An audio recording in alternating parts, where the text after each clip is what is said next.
சங்கீதம் 27:5 சொல்லுகிறது, தீங்கு நாளில் அவர் தம்முடைய கூடார மறைவிலே உங்களை மறைத்து உங்களை கண்மலையின் மேல் உயர்த்துவாராம்.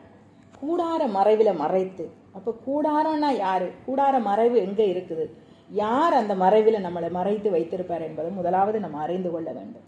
ஏசப்பா அவரிடத்திலே நீங்கள் போகும்போது, அவரை நோக்கி கூப்பிடும்போது, அவரிடத்துல உங்களுடைய பயங்களையோ உங்களுடைய வேதனைகளையோ உங்களுடைய தேவைகளையோ சொல்லும்போது, அந்த நேரத்தில் தான் அவர் பார்த்தீங்கன்னா உங்களுடைய தீங்கு நாளில், உங்களுடைய வேதனையான நாட்களில், உங்களுடைய நீங்கள் பயந்து நிற்கிற அந்த நேரங்களில் அவர் தன்னுடைய கூடார மறைவில் உங்களை மறைத்து வைத்துக் கொள்வாராம். மனிதர்கள் உங்களை பயமுறுத்தும் போது, பிரச்சனைகள் உங்களை பயமுறுத்தும் போது, ஹல்லேலூயா, சூழ்நிலைகள் உங்களை பயமுறுத்தும் போது, நஷ்டங்கள், கஷ்டங்கள், வியாதிகள், வேதனைகள் உங்களை நெருக்கும் போது, என்ன செய்கிறேன்னே தெரியல, எங்கே போகிறேன்னே தெரியல, எந்த இடத்துல இருந்து நான் உனக்கு உதவி வருன்னே எனக்கு தெரியல, கண்ணு கட்டின தூரமெல்லாம் இருட்டாக இருக்குது அப்படின்னு சொல்லி நீங்கள் பயந்துக்கிட்டு இருக்கிறீங்களா?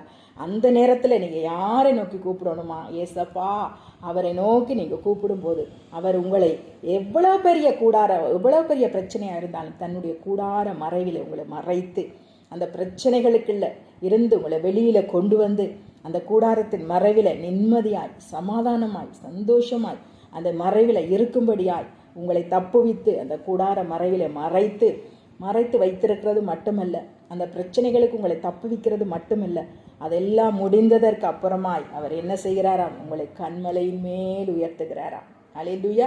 எவ்வளவுக்கு எவ்வளவு நெருக்கங்கள் இருந்ததோ, எவ்வளவுக்கு எவ்வளவு பிரச்சனைகள் இருந்ததோ, எவ்வளவு பயம் இருந்ததோ உங்களுடைய வாழ்க்கையில, அந்த நெருக்கத்தில் எல்லாவற்றிலும் இருந்து, பயங்கள் எல்லாவற்றிலும் இருந்து உங்களை அந்த கூடார மறைவில் உங்களை மறைத்து அந்த சத்ருவுக்கு உங்களை விலக்கி, அந்த பிரச்சனைகளுக்கு உங்களை விலக்கி காத்து, ஹல்லேலூயா, உங்களை பாதுகாத்து, அதற்கப்புறம் அப்படியே உங்களை விட்டு விடவில்லை.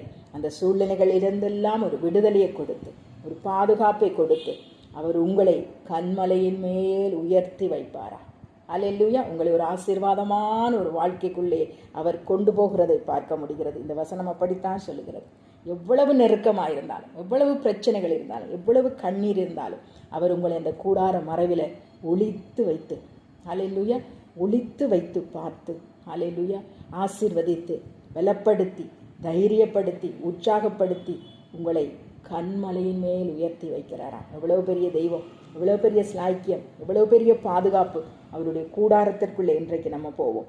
அவருடைய கூடார மறைவுக்குள்ளே இன்றைக்கு நாம் மறைந்து கொள்வோம். ஏன்னா ரொம்ப நெருக்கமாக இருக்குது, ரொம்ப கஷ்டமாக இருக்குது. ஹல்லேலூயா. இந்த பூமியில் வாழ்கிறது ஈஸியான விஷயம் கிடையாது. ஓடி போவோம் கூடார மறைவுக்குள்ளே. அவர் உங்களை பாதுகாப்பார். God plus.